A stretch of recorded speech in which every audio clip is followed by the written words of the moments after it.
it only what we see, you know. So that's my the crucial point I want to say.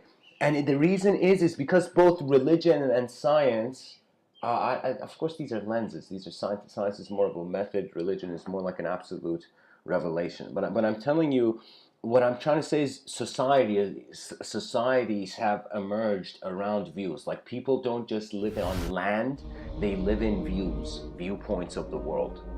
Okay, every person, when you see your neighbor, you can say, all right, you can see the house of your neighbor, that's the outer realm of your neighbor, but you cannot see behind the eyes of your neighbor. You cannot see behind the eyes of the people walking in the street. You can see where their eyes are looking at and get a sense of what their attention is on. But you cannot know how their attention is standing behind their eyes. Nobody can know. And if you know, you're not knowing it as a person, so technically it still holds true. Nobody knows it's not a person that knows it.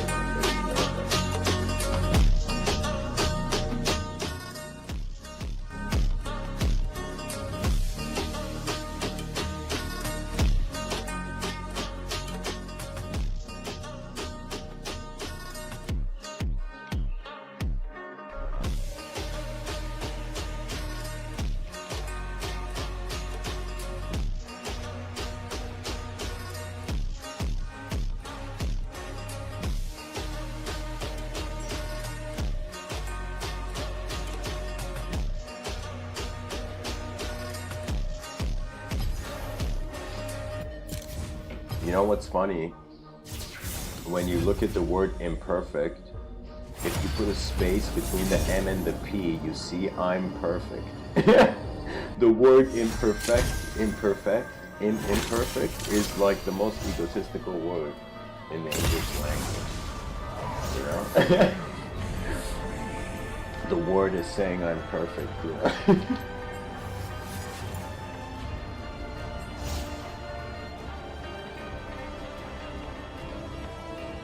Guys, I would say the word imperfect is the rarest word in the English language, because its definition is the opposite of how it's spelled.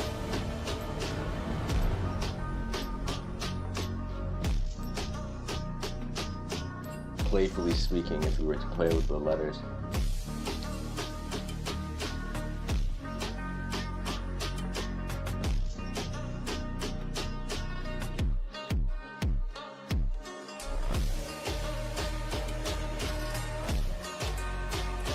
If it's an imperfect system, what is the approach? If you consider yourself to be imperfect and the world is imperfect, you don't need an approach. You can't have an approach. There is no hope, because where can the hope come from when the self is imperfect and the world is imperfect? If the self is perfect and the world is imperfect, your hope comes from within.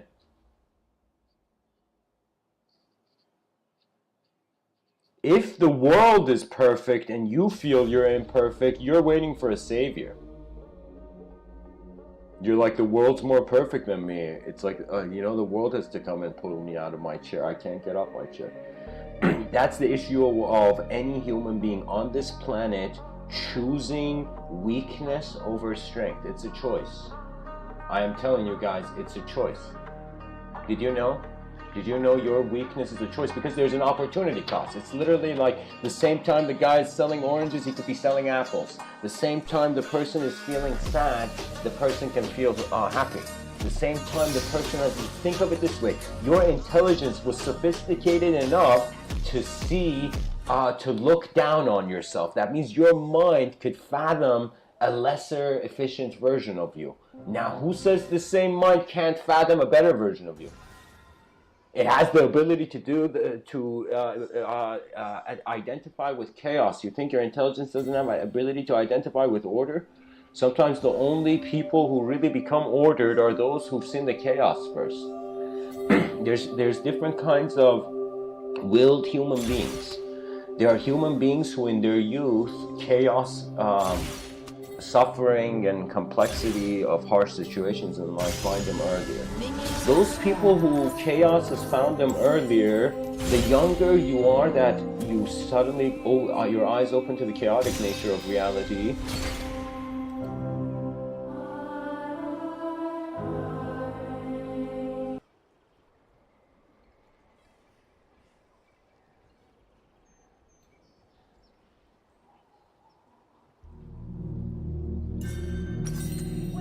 I'm just saying, if you saw chaos earlier, you either got hit so hard you want to hit the world back, or you got hit and you realize how unnecessary it was. You gotta forgive an updating system constantly, or you'll never see its greater dimension. You know, it's like you know how many friendships on this planet have been destroyed due to the person being more important than the whole woman. Anytime I consider myself more important than the whole moment, do you know what happens? I stop listening to the environment. The moment I become proud, I'm like, yeah, I'm better. When I think I'm better, I have stopped. This is the hilarious thing. If you had reached perfection, you would stop evolving. So imperfection is the challenge of the day. I feel honestly, this caveman mentality of the caveman stepping out of its cave and then coming back into the cave at night, it's honestly, consciousness is playing the same game. You emerge as an objective conscious factor in the moment. You live in your space most immediately.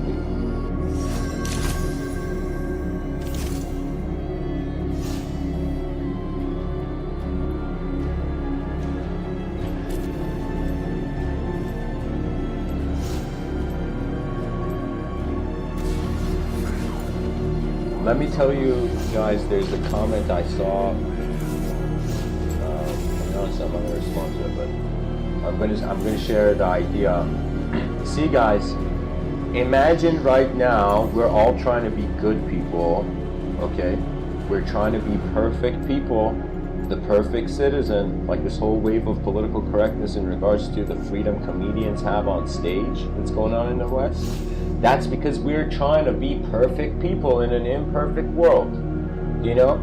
And because we're trying to be perfect people, not only is there a huge competitive angle to perfection constantly being updated, you know, that means the person thinks they buy a jacket. It's like this. It's like you buy a jacket and you're like, yo man, I bought the newest jacket. Then you're like, wait a minute, another jacket came out? And then it's like the moment you buy something, something new is emerging. Do you see what I mean? So the concept of perfection when it comes, for example, to consumerism is your own taste.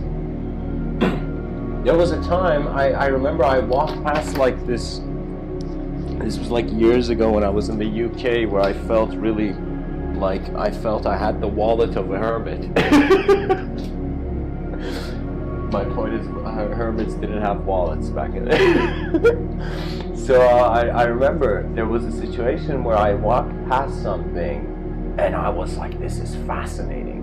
And I wanted to, literally the same way the person consumes food, if you saw like, I don't know, cherries and you would go eat a cherry, like the same way I suddenly saw this product, something that I felt like it could really update my life, and then I wanted it, but then I realized I didn't have, like, money, I see it as energy. It's like I didn't have the strength for it then, you know? So what I did instead was I went, and I remember there was this kind of like expo or something, and I bought a book instead, you know? It was strange. It was something where first I desired the object because I wanted to feel something. Then it was like I desired something that it wasn't per se for feeling. See, there's a level of life which is emotional and momentary.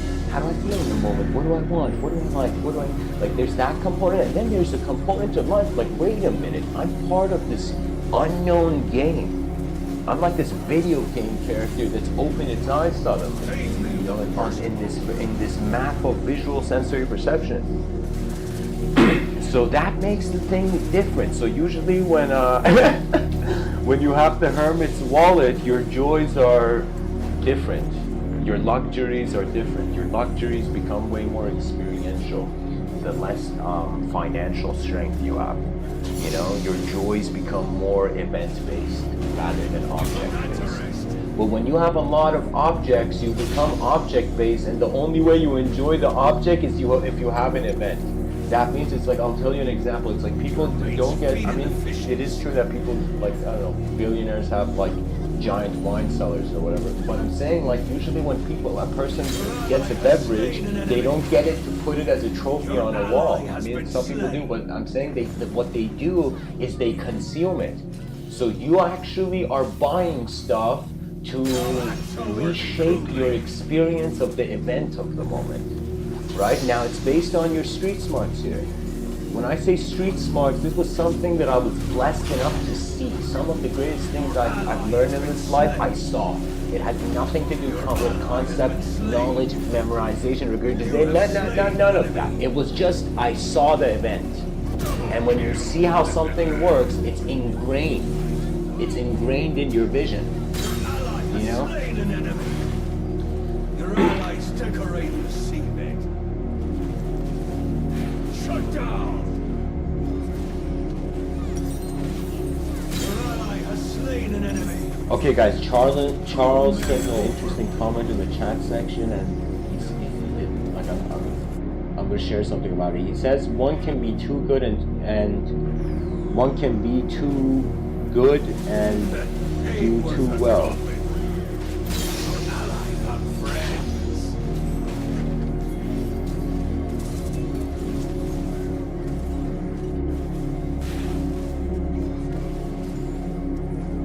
The optimum of delight is always found between the extremes of too much and too little. Even moderation needs to be moderated, lest it too become an extreme. Let me tell you, the optimum of delight is not per se found. It's not something you find. The greatest delight is when it finds you. When it feels, I don't want to per se use the word in the same context as revelation, but I would say it's something that when the known takes steps into the unknown, or when the unknown takes steps towards the known. When the unknown takes steps towards the known, that is a divine bliss. Why? Because some part of your psyche feels that you deserve something that had no logical reason for happening. That's the power, that's the delight of when the unknown moves towards you. Kabir, this mystic, says, many know that the drop merges into the ocean. Few know that the ocean merges into the drop. What does he mean? That means as the individual conscious entity is taking a step towards the emergence of the collective humanity, the collective humanity, poetically, or I would say the collective being is taking steps towards the individual. Your ally has been slain. Enemy double kill. This is why the poet Rumi says there is a secret freedom. You have slain an enemy. There's a secret freedom in a crevice you can barely see. That means there is something about like noticing a glitch in the simulation. The glitch in the simulation is when the person notices objective. Let's say everything is information. The information is arising in two ways. It's arising either objectively or it's arising subjectively. And subjectivity is strange because it's like I can visualize an apple pie, but I can't use that visualization of my apple pie. I can't like grab the pie in the sky if I visualize it. What I'm saying, so you see the subjective realm, the inner realm, has design, yet it is not tangible design. Therefore, when we talk about physical, like you see, there's some people who want to see it to believe it, and there are some people who want to touch it to believe it. And for example, in Christianity, we have Thomas the Doubter, the story of Thomas the Doubter, where after, it's as if Christ appears after his crucifixion to like the apostles, the disciples, and Thomas is not there. Then Thomas comes and they're like they say Christ was here and you missed it. And Thomas is like, I will not believe until I touch the wound. Until I touch the wound of Christ. Right? So the next time, suddenly Christ appears, and Thomas is there. And Christ tells Thomas to go and touch the wound on Christ's body. And so the point of it is that Thomas in the Christian tradition is the only one who touched, for example, Christ's resurrected body. Do you see? And it's a suggestion that the person who doubts but is still honest sees the further developments of their dimension. But if you doubt and are also dishonest, your doubt takes you to a point where yourself is imperfect and the world is imperfect, you have nothing to hold on to. And then karma comes and brushes you off the tree of life. That means it's very important that there is one element, it's like, I don't know how to say it, but it's like wondering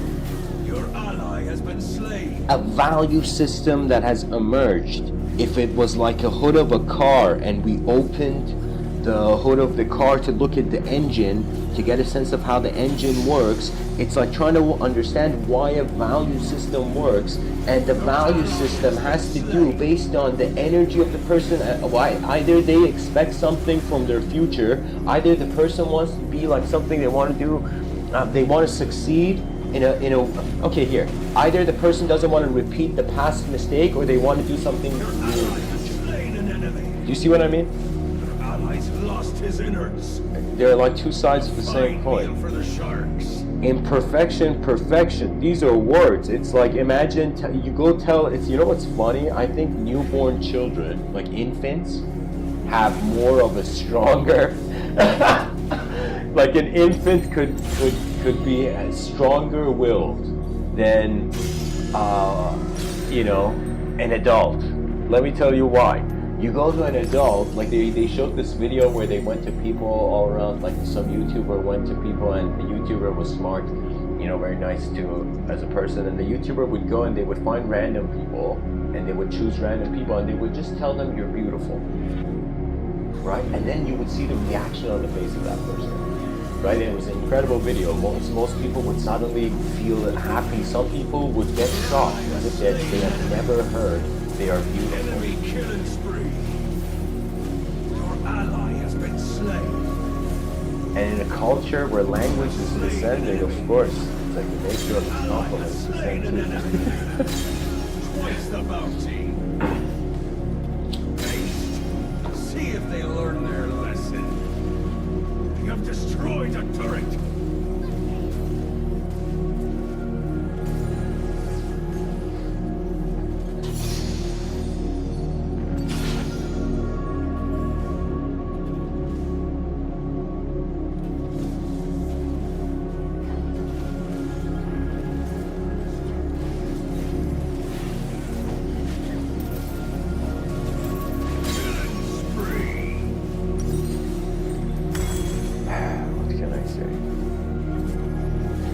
Creatures that are language-based, and the language is image-based, and the image is experience-based, and the experience is unknown-based, and the unknown is left only to stare at what it knows. That means I'm telling you, the same way we feel on one side of the coin, we are knowers in an incredibly unknown world.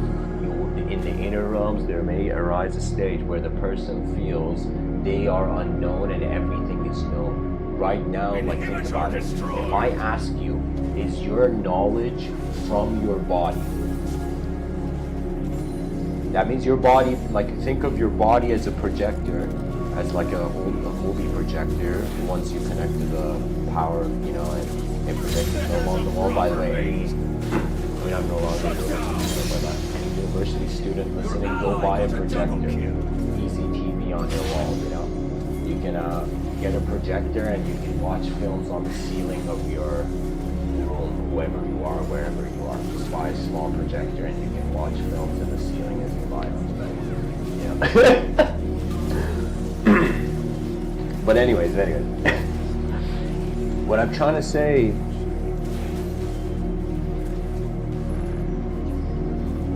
is that when you are no longer a creature of dualism, what is perfection? What is imperfection? I know every day, I feel what there is there is no perfection or imperfection. There is complete and incomplete attempts. There we go. That's really jolly way of saying it. Complete attempts and incomplete attempts. What does that mean? That means when you do an activity, like right now I'm giving a talk, right? So the viewers have a view of what I'm saying and I have a view on what I'm doing. Now when I'm doing this, I'm not necessarily considering myself as a certain doer. That means I'm comfortable watching my life without it being named or in language. I don't know how many people are comfortable like that, you know? But there is a completeness. What does that mean? That means for me, you might not believe it. The only thing I feel I'm doing in this talk is effort. I feel everything that I'm gonna say is there. The content, like you right now as a human being, your attention, your sight has seen so much that if you just don't think about doing something, just like your heartbeat, it may be done. You see, that was something I was catching on to where I was like, wait a minute. If life is a collective process, then maybe we shouldn't just think as an individual in it. Which really inspired me to kind of open up the question for the future generations of philosophers that will be on this earth of what does it mean to be an individual? What is it, this question of what does it mean to be an individual and what does it mean to be a collective, it has to be asked in this self and world model I was telling you earlier, where it's an imperfect self. We got to wonder about individuality and collectivity. I'm going to tell you the various dimensions we're going to wonder about it, like future philosophers should wonder about it. So we're wondering about, all right, some people on this planet, they're going to feel imperfect. Their sense of self is going to feel imperfect, and their sense of world is going to feel perfect. Like these all classify the psychological disposition of human beings if they have a value system in society. And guys, please, anyone who's listening to this, feel free if you, because it's a live stream, I'm treating it like a classroom. So if anybody has a question, wants me to elaborate something, this is a live stream, you can do that. You can tell me to ask me to share something more, you know? But I'm gonna still keep running in this forest. Sometimes when I give these talks, I feel like I got a machete and I'm in the Amazon, so I'm like, God damn it, too many lines. Enemy double kill. The enemy's inhibitors respawned. Alright guys, actually I need a quick intermission on there. An ally's lost his innards. You have slain an enemy.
been slain. Inhibitor destroyed. Enemy double. That's making an example.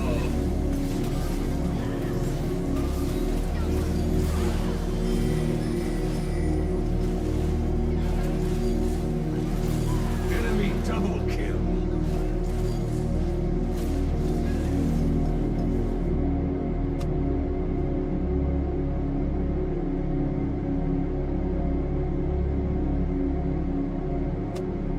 Aced. We're dead in the water.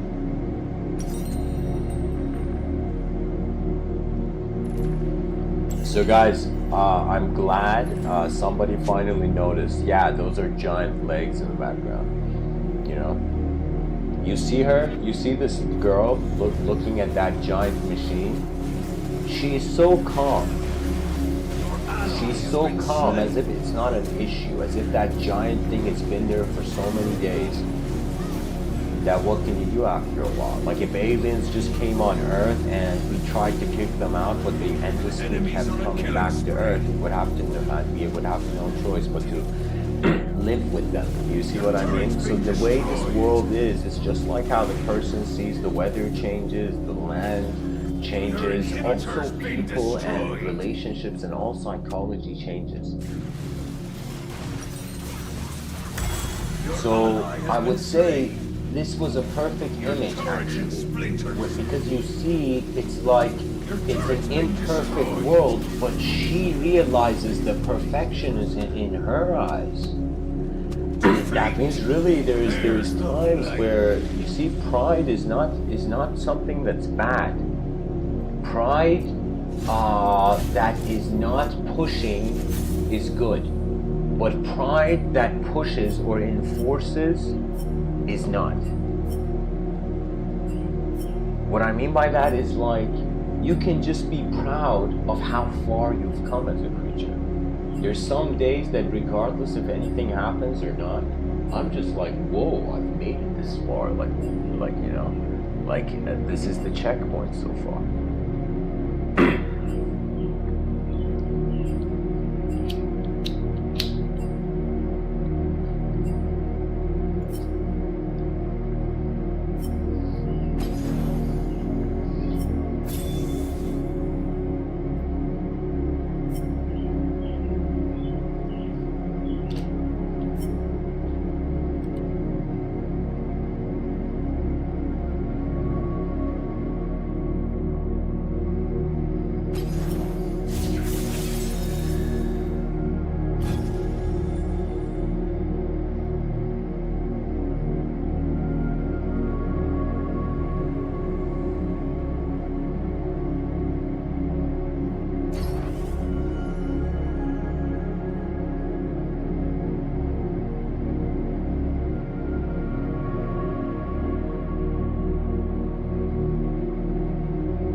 You see, people are really, if you saw money as energy, they're putting this energy on either advancing their self or advancing their world.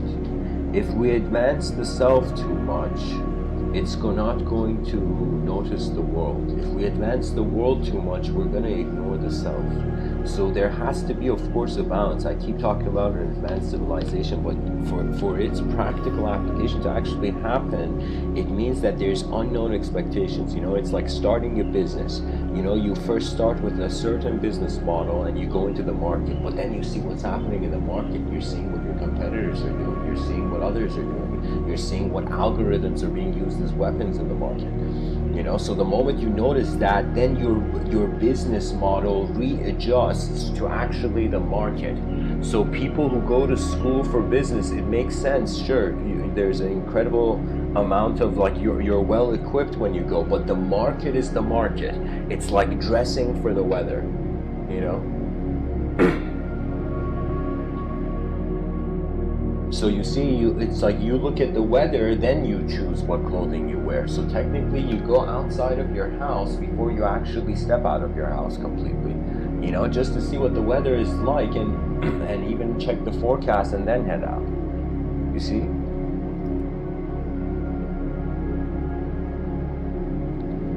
Now, we update our clothing based on weather conditions, but we don't update our ideological systems of thought in accordance to the inner realms and the values of the moment changing. Honestly, there was a time I'm like, are people wearing beliefs like clothing? Like, what is this? You know, you go tell someone, I believe this, and the other person, I believe that. And the other person's like, I disbelieve this, I disbelieve that. I'm like, what is this? It's like we have given too much freedom to a creature that has assumed its knowledge to be truth. That means too much freedom becomes chaos, because too much freedom prevents freedom from actually seeing freedom. This is what you find in you know, psychology of like certain children of billionaires, you could say. Like, you know what I mean? Like, it's that psychology of feeling that your inner realms is equivalent to the outer realms. That means if you're someone who everyone has agreed with you in everything you've done, nobody has challenged you, we won't feel your inner realm. You're locked in your inner realm. The man who hasn't suffered in this dimension has not understood what there is to even surpass. You see, pride has to do with the story you tell yourself. It was something where it was intense confrontation. Like, you could totally see. There were certain tacticians back in the day. Like, I'll give you an example. One who, he is in my mind one of my favorite warriors in history, and he's a mathematician. Back in the day, I believe his name was Archimedes or something. And this mathematician was so gangster that he defended like this keep. He defended like this town with mathematics, catapults, levers, ingenious booby traps or whatever. Like, do you know what I mean? Like, this person used the mind as the ultimate weapon. Now, weapons, we tend to have a violent idea on it, right? Because weapons, when we use it against human beings, it's tragic.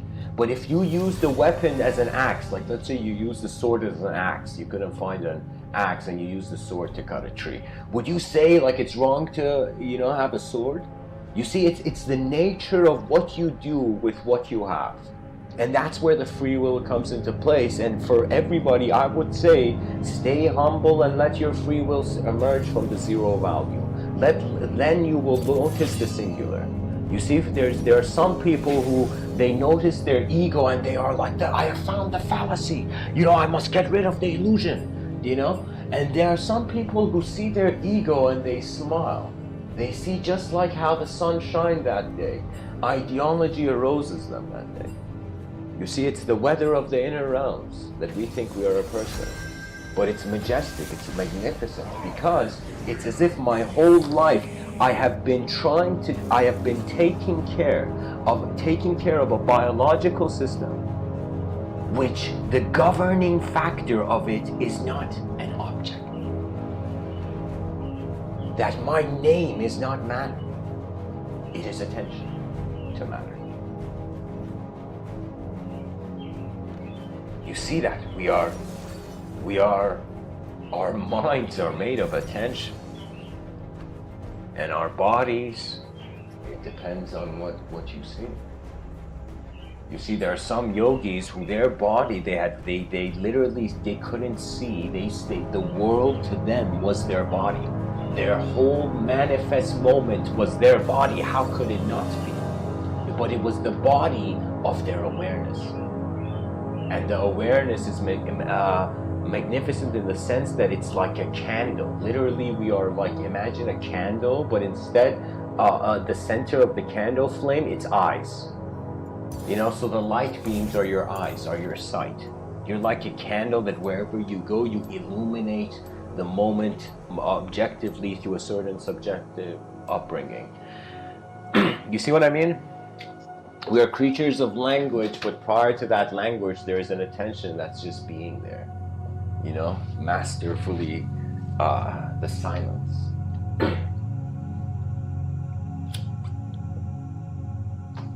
That means if somebody said, Mr. Within, what's one word you would say for enlightenment or wisdom or all the trying to find that ultimate state? Silence. Language is something that if you are not aware of it, it dominates you. It's not just people that dominate people. It's not just forces of nature or natural disasters that dominate people. Language also dominates a person. But you know what? How it dominates them? It dominates them from their own ability, from their own potential. That means you might be the best pianist or violinist or flutist or Minions have spawned. You might be the... Sorry guys, I don't know why that was so funny.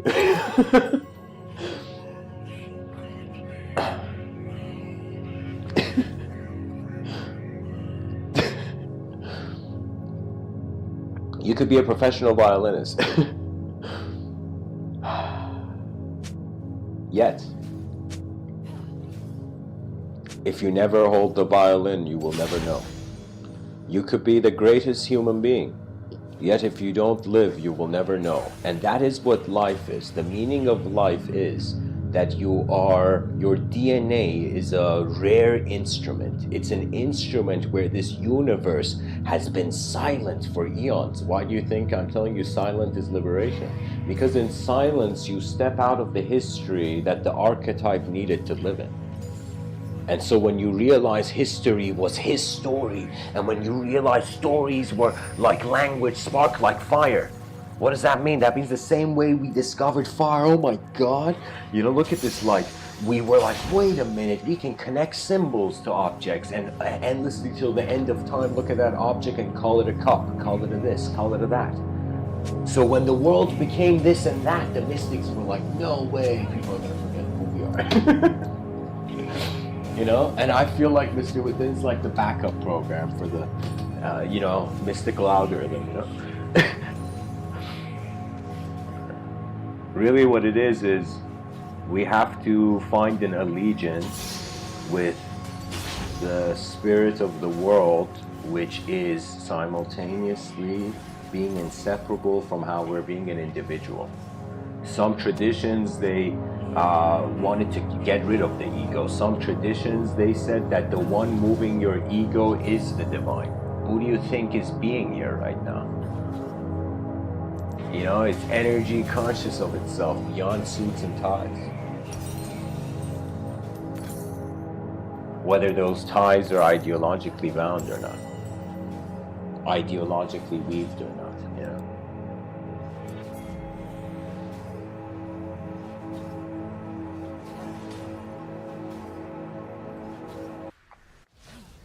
Because the light is in your eyes. An enemy has been slain. The light has always been in your eyes. You can't see existence otherwise. What was wisdom? You know, something that few philosophy, if a philosophy teacher doesn't know this, I don't know how they're teaching philosophy.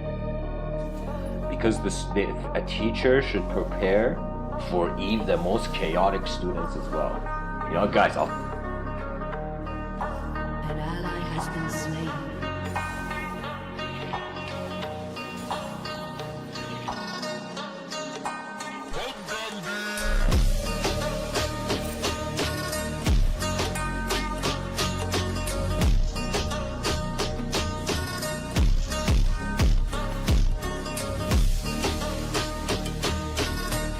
ally has been slain.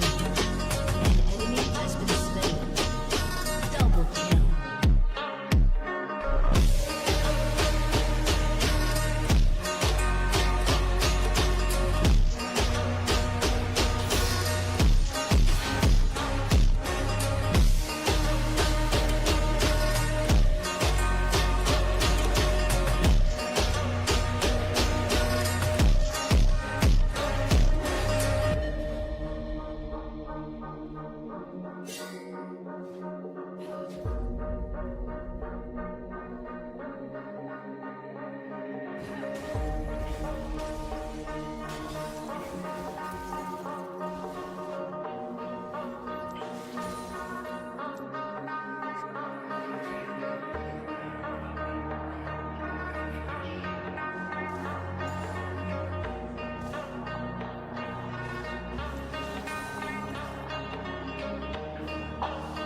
Double kill. Killing spree.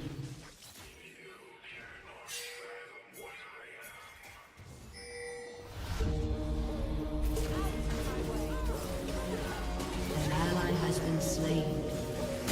Rampage.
Has been slain.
slain.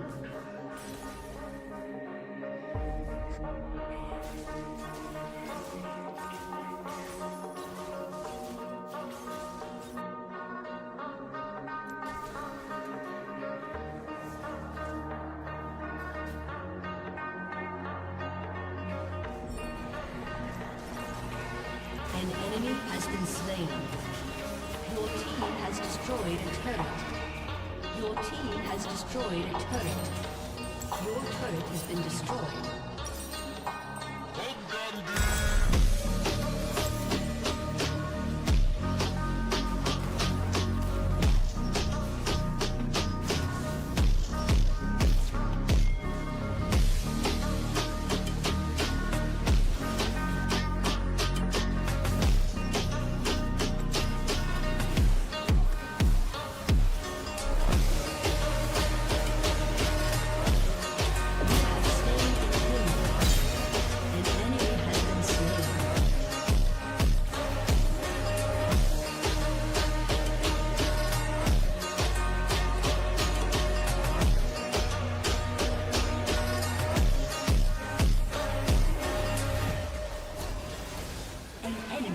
Legendary.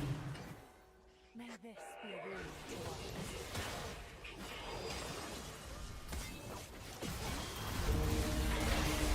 Have slain an enemy.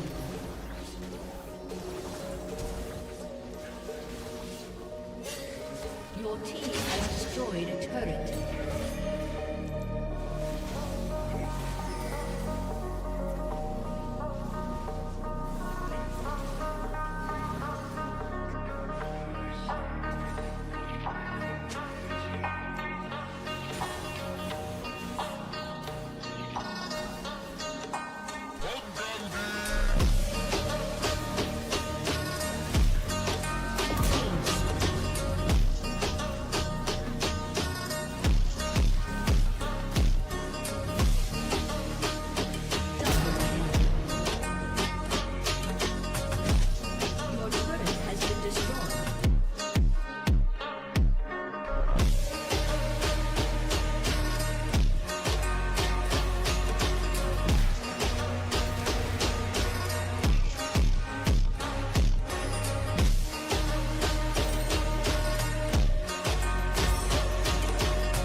Shut down. An enemy has been slain.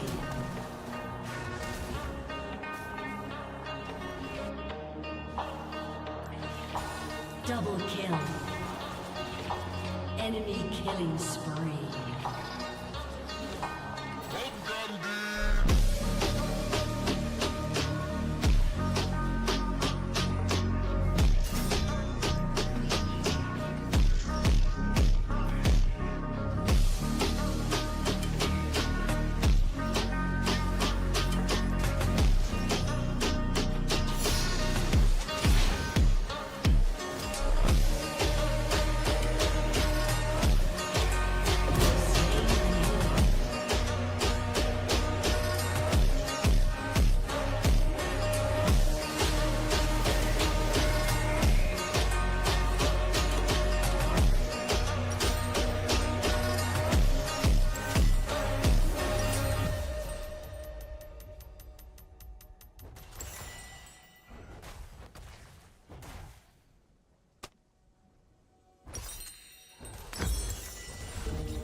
Your team has destroyed a turret.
enemy has been slain. An enemy has been slain. Double kill.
destroyed a turret.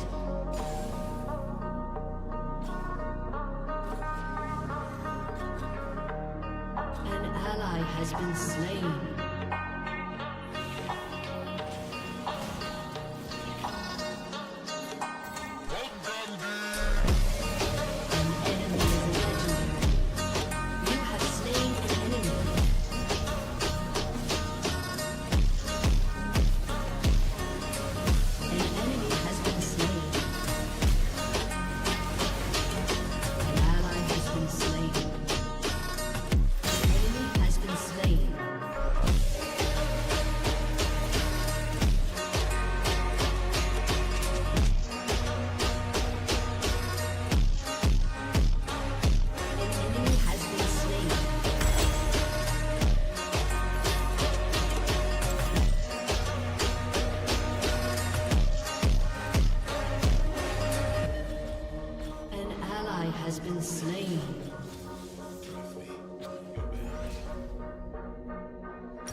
has been slain.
Your turret has been destroyed.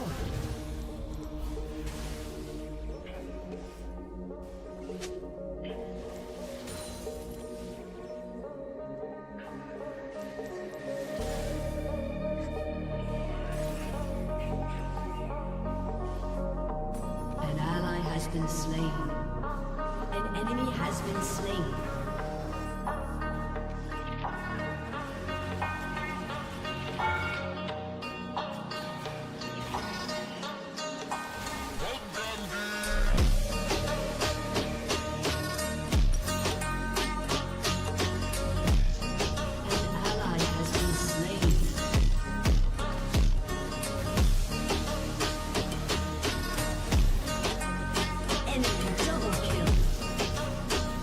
An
An enemy has been slain.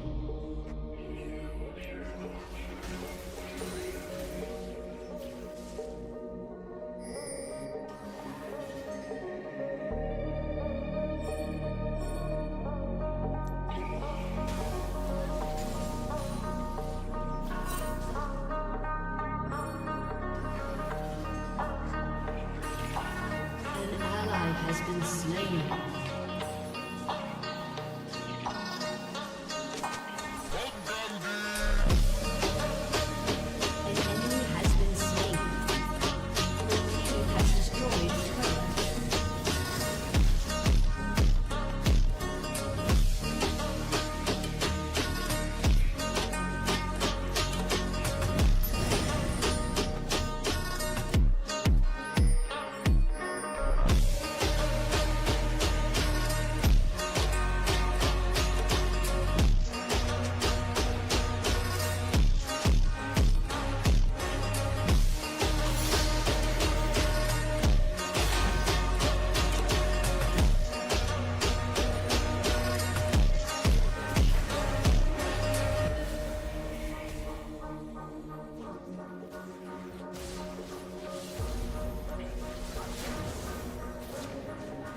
Killing spree.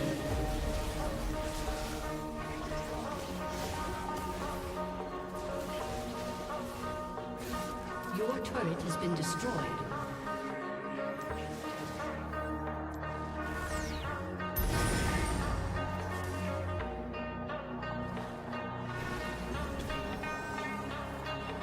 An enemy has been slain.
Your team has destroyed a turret. Enemy rampage. An ally has been slain.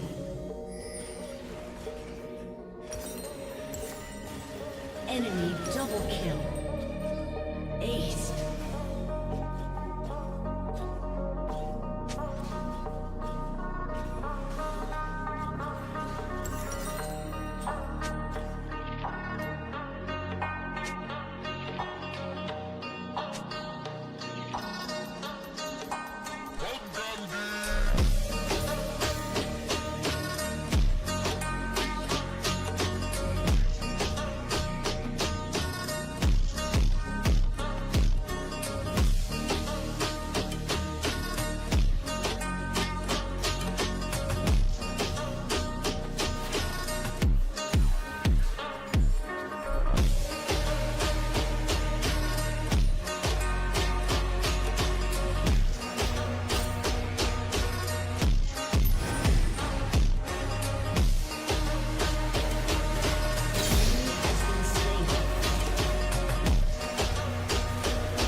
Team's inhibitor has respawned.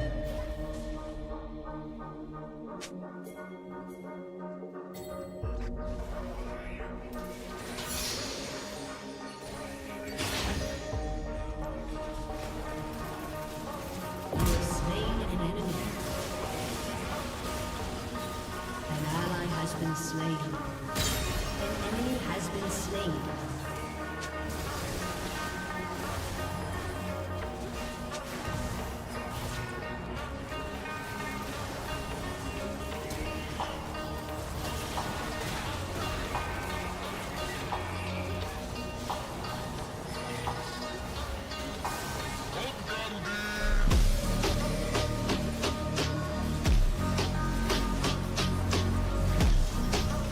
Rampage.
Minions have spawned.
An ally has been slain. An ally has been slain.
Shut down.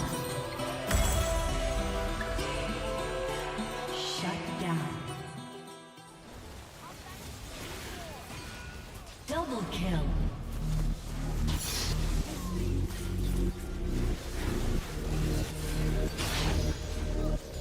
Triple kill.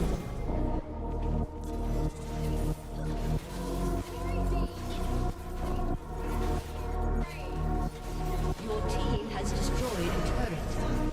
Your team has destroyed a turret. Shut down.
slain. An enemy has been slain. An ally has been slain. An ally has been slain.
Has been slain. An ally has been slain. An ally has been slain. You have slain an enemy. Your turret has been destroyed.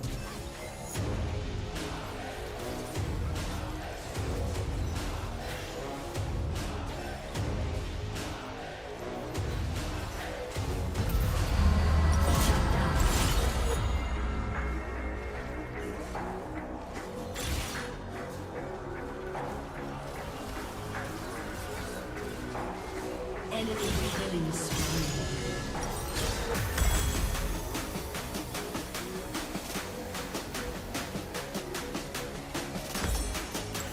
An enemy has been slain. An enemy has been slain.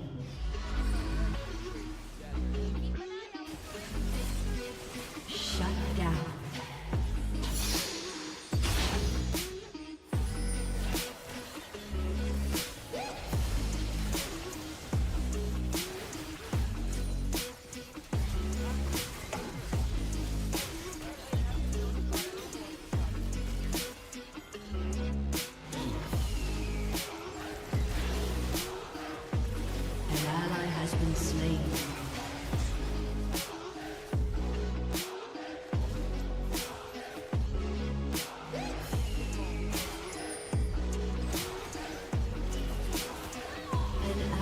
Has been slain.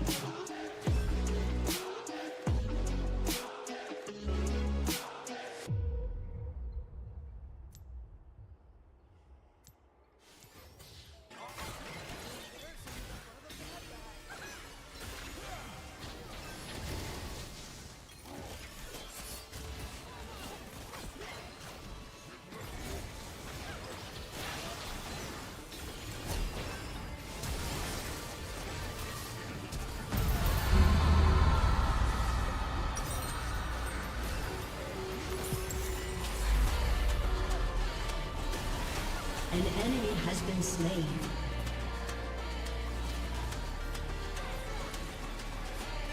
An ally has been slain.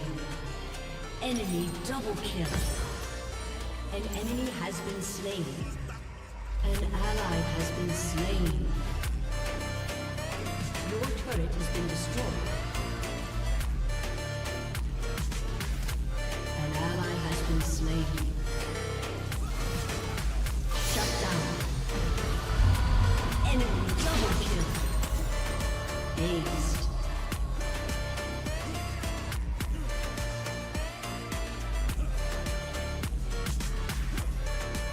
Your inhibitor has been destroyed. Enemy has been slain.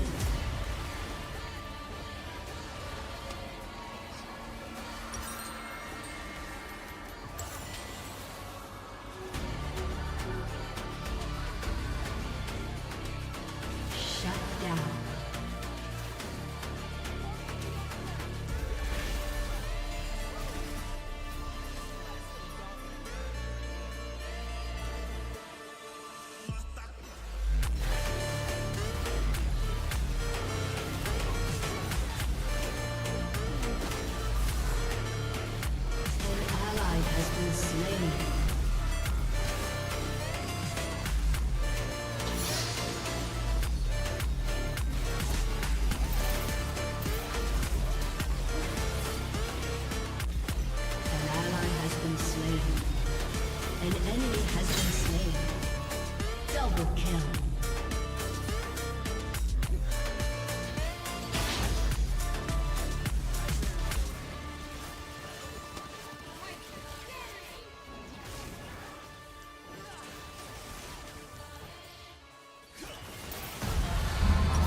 Rampage.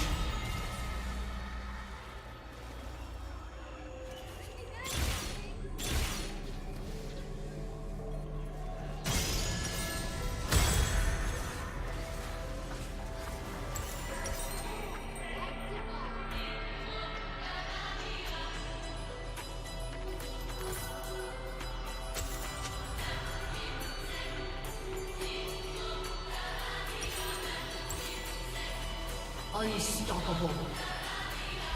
Shut down. An enemy has been slain.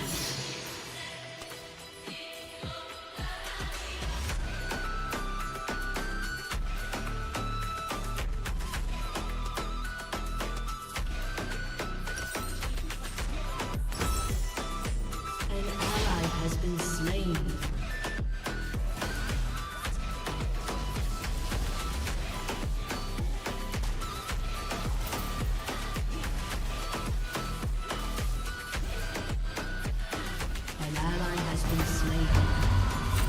Has been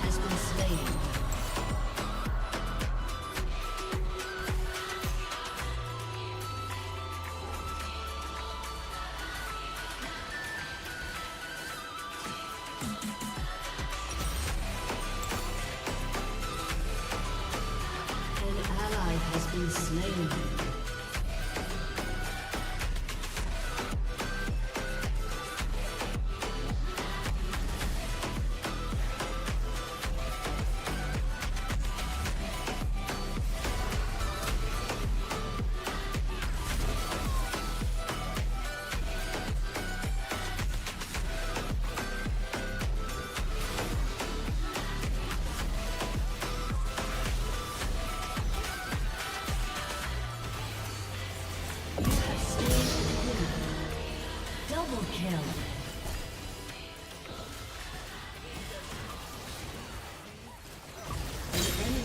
Slain. An ally has been slain. Enemy double kill. Enemy triple kill. Enemy quadra kill.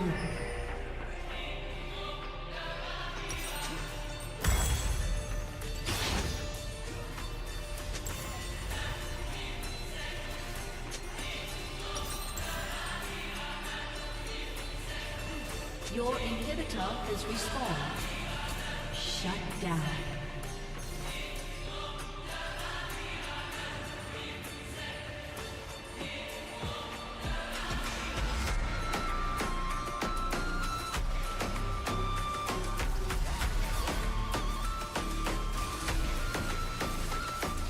An enemy has been slain.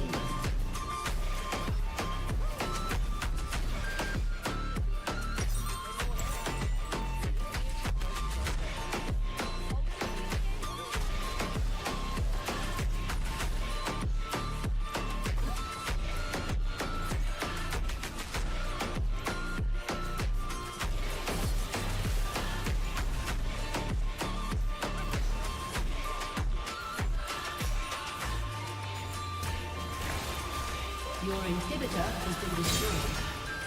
An enemy has been slain.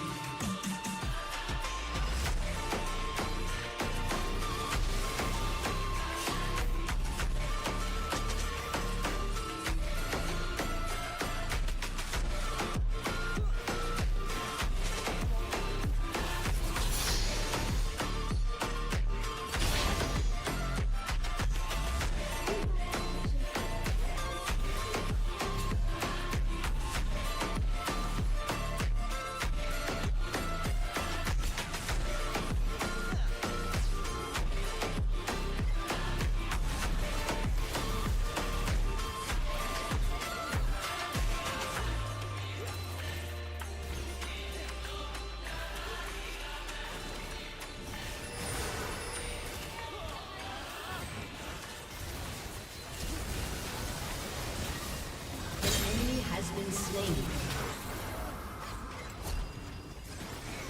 An ally has been slain. Enemy double kill. An enemy has been slain. Enemy double kill. An enemy has been slain.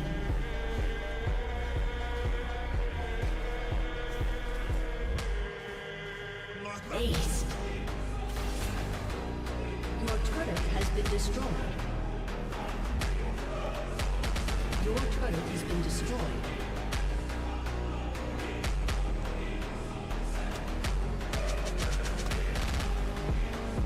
Defeat.